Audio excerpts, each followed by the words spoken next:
অর্থ এবং সম্পদ প্রাপ্ত করার জন্য অবচেতন মনের শক্তির প্রয়োগ করে আপনারা অধিক অর্থ, অধিক সম্পদ অর্জন করতে পারবেন। ভিডিওটি শেষ পর্যন্ত দেখুন, অর্থ এবং সম্পদকে আকর্ষণ করুন। সম্পদ হচ্ছে অবচেতনের বিশ্বাস।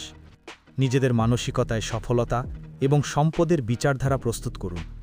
অর্থের ভাবনা দ্বারা অর্থ উৎপন্ন হয়, আর এটা সর্বদা মাথায় রাখবেন। আপনারা যদি আর্থিক সংকটে রয়েছেন আর আপনাদের দিন যদি অত্যন্ত মুশকিলে কাটছে, তাহলে আপনারা নিজেদের অবচেতন মনকে এমন বিশ্বাস প্রদান করেননি যে আপনারা সর্বদা সমৃদ্ধির মধ্যে থাকবেন আর সঞ্চয়ও করবেন। আপনারা নিশ্চয়ই এমন ব্যক্তিদের জানেন যারা গোটা সপ্তাহে মাত্র কয়েক ঘন্টা কাজ করেন, কিন্তু তারা প্রচুর অর্থ উপার্জন করেন। তারা খুব একটা বেশি পরিশ্রম করেন না। এই জিনিসটার উপরে বিশ্বাস করবেন না যে ধনী হয়ে ওঠার একমাত্র পদ্ধতি হচ্ছে ঘাম ঝরানো আর কঠোর পরিশ্রম করা। কিন্তু জীবনের প্রচেষ্টারহিত পদ্ধতি সবথেকে ভালো হয়। আপনারা সেই কাজ করুন যেটাকে আপনারা প্রেম করেন। সেটা আপনারা নিজেদের খুশি আর রোমাঞ্চের জন্য করুন। আমি এক ব্যক্তিকে চিনি যার মাসিক বেতন কয়েক লক্ষ টাকা। তিনি আমাকে এমনটা জানিয়েছিলেন যে উনি নিজের অবচেতন মনকে এমন বিশ্বাস প্রদান করেছিলেন যে উনি সত্যি সত্যি এত বেশি বেতন পাওয়ার যোগ্য। উনি বলেছিলেন, কোম্পানিতে এমন অনেকে আছেন যাদের মাসিক বেতন ওনার বেতনের তুলনায় 10% কম, কিন্তু তারা বিজনেসের ব্যাপারে ওনার থেকে অনেক বেশি জানেন এবং হয়তো ওনার থেকে ভালো ম্যানেজমেন্টও করতে পারেন। কিন্তু ওনাদের মধ্যে না তো আছে উচ্চাকাঙ্ক্ষা, না আছে রচনাত্মক বিচারধারা। ওনাদের নিজেদের অবচেতন মনের আশ্চর্য শক্তিতে কোনো আগ্রহই নেই। ধন সম্পদ মানুষের অবচেতনের বিশ্বাসের থেকে বেশি আর কিচ্ছুই হয় না। আপনাদের নিজেদের বিচারধারার মানসিকতায় ধন সম্পদ, সমৃদ্ধি, সফলতার বিচারধারা বিকশিত করুন। এই ভিডিওটি দেখার সময় আপনারা নিশ্চয়ই এমনটা চিন্তা করছেন যে আপনাদের ধন সম্পদ ও সফলতা চাই। আপনারা এক কাজ করুন, প্রতিদিন 3 থেকে 4 বার 5 মিনিট পর্যন্ত এই 2 শব্দের পুনরাবৃত্তি করুন। ধন সম্পদ, সফলতা। এই দুটি শব্দের মধ্যে জবরদস্ত শক্তি রয়েছে। এই দুটি শব্দ হচ্ছে অবচেতন মনের আভ্যন্তরীণ শক্তির প্রতিনিধি।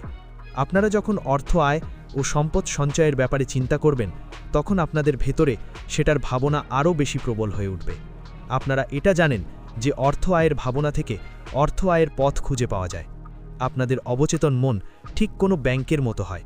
এটা সেই সব প্রতিটি জিনিসকে বাড়িয়ে তোলে যেসব জিনিস আপনারা এতে জমা করেন বা আপনারা এর ওপরে যে জিনিসের ছাপ ছাড়েন, তা সেটা ধন সম্পদের বিচারধারাই হোক বা দারিদ্রতার। ধন সম্পদকেই বেছে নিন। মনে রাখবেন, আপনাদের অবচেতন মন কেবল সেগুলোকেই স্বীকার করে যেগুলোকে আপনারা সত্যি সত্য বলে মানেন। অবচেতন মন সর্বদাই প্রবল বিচারধারা বিশ্বাসকেই স্বীকার করে। অনেক লোকেদের সাধারণ অভিযোগ এইটা হয় যে আমি বেশ কয়েক সপ্তাহ আর বেশ কয়েক মাস ধরে এমনটা বলে আসছি, আমি অর্থবান, আমি ধনী, কিন্তু কিছুই হয়নি। আমি এটা লক্ষ্য করে দেখেছি যে ওনারা যখন এমনটা বলতেন, আমি অর্থবান, আমি ধনী, তখন ওনাদের নিজেদের মনে এমনটা মনে হতো যে তারা নিজেরাই নিজেদের মিথ্যে কথা বলছেন। একবার এক ব্যক্তি আমাকে বলেছিলেন, আমি এমনটা ঘোষণা করেছি যে আমি ধনী।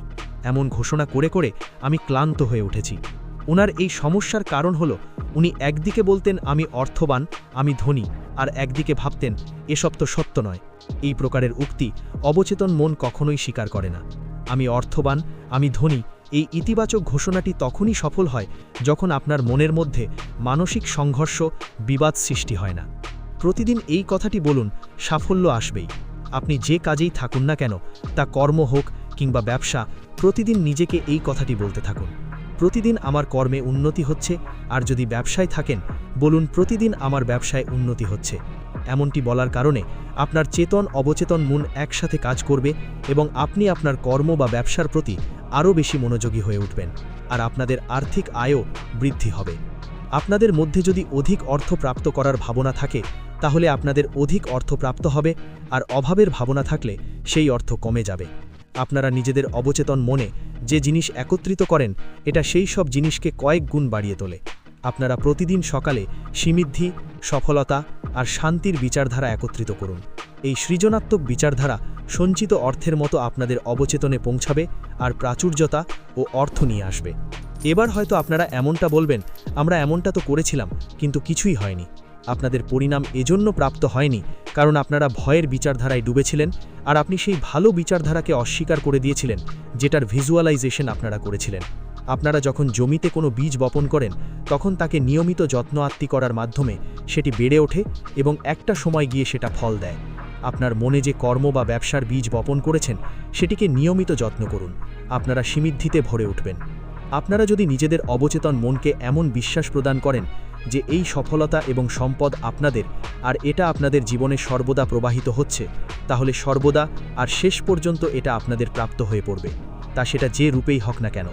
আপনারা প্রতিদিন ভিজুয়ালাইজেশন এবং কৃতজ্ঞতার মাধ্যমে সফলতা এবং সম্পদকে আকর্ষণ করুন।